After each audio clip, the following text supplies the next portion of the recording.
Hello po, good morning po sa inyong lahat ka-project, no? Dito naman tayo po sa ating project po sa area po namin, no, sa Pulomolok. So, ito ipapakita ko po sa inyo kung paano po gumawa ng air vent po, no, sa ceiling outside po ng bahay, no. Ito po ay para lang po sa mga cladding nga isisiling natin po, no. So ganyan po, nakita nyo po yan, no, bubutasan po natin yan.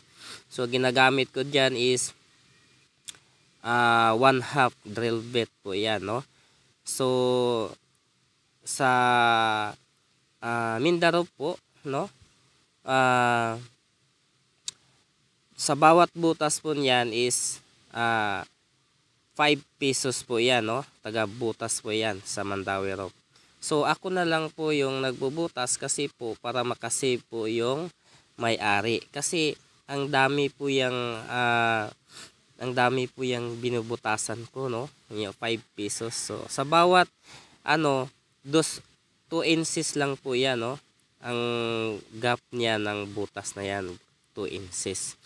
So ginawa ko 5 lang ka-block ang ginagawa ko yan, no. Kita niyo naman yan, no. So ang laking save niyang may-ari. So ang ginawa ko diyan is 4 yan, 4 ka cladding na pinutol na, no.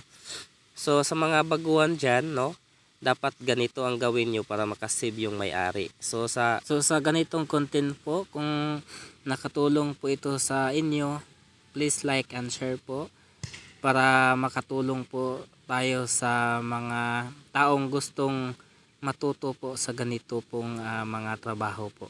So daghang salamat po sa panonood po sa aking video o sa aking munting project po. Thank you po.